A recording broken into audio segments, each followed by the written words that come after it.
احلى متابعين، اهلا بيكم. ده بقى الوصفه اللي انا قلت لكم عليها المره اللي فاتت، الفينو المكسر، الفينو البايت.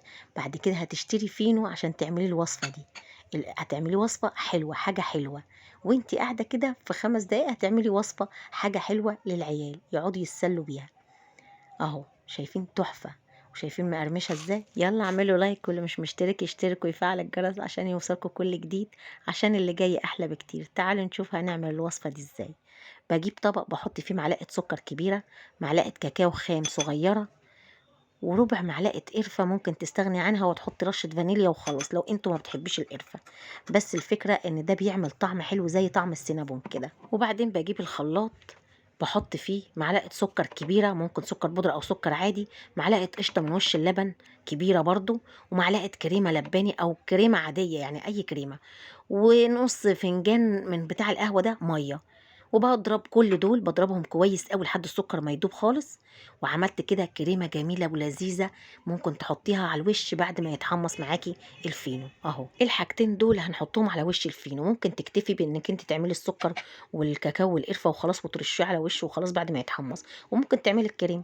ادي الفينو، ممكن لو عندك فينو مكسر، لو بواقي فينو، مش شرط يكون الرغيف ده متبقي عندي، رغيفين هعملهم.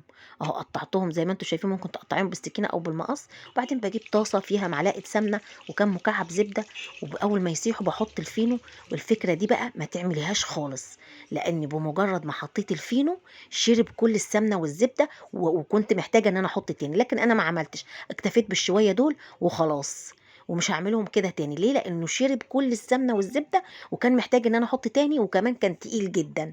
بس هرش عليه برضو وهو سخن، الرشه اللي هو الحاجات الجافه اللي انا عملتها، سكر والكاكاو والقرفه، رشيت عليه وهو سخن عشان يمسك فيه. وهحط كريمه، ممكن تستغنى عن الكريمه خالص زي ما قلت لك.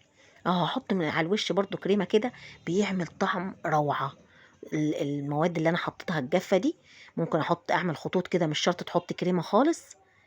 المواد الجافه مع الكريمه تحفه جدا، كانك عملتي سينابون صغير كده بس مقرمش.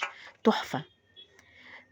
هكمل بقى بقيه الفينو المقطع، لاني مش هعمل في الطاسه تاني لانه بيشرب كل السمنه والزبده، فانا هعمله في الصينيه. يا دوب دهنت الصينيه زبده ورصيت الفينو، وحطيت من على الفينو من فوق برضو زبده، وخلاص على كده، او سمنه او حتى زيت، يعني اي حاجه، اي ماده دهنيه حطيها.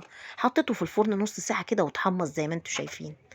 اهو طبعا هيتحمص، هيبان قدامك ان هو اتحمص نص ساعه تلت ساعه زي ما تاخد الفرن معاكي، وهو اتحمص وبقى زي العسل زي ما انتم شايفين.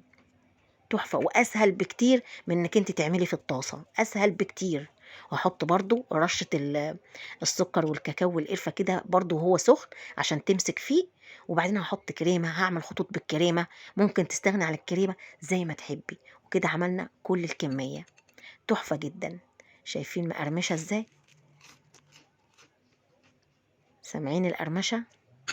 تحفة بجد، روعة. بعد كده لو جربوا الطريقة دي ولادك هيطلبوا منك انك تجيبي فينو وتعمليه كده مخصوص، يعني مش هتستني ان يكون عندك مكسر او بايت. بجد تحفة.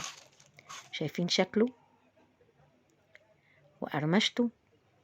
يا رب يكون عجبكم وتجربوه، وبالهنا والشفا لكل اللي يجرب. واللي ما عملش لايك يا ريت يعمل لايك، واللي مش مشترك يشترك ويفعل الجرس عشان يوصلكم كل جديد، عشان اللي جاي احلى بكتير.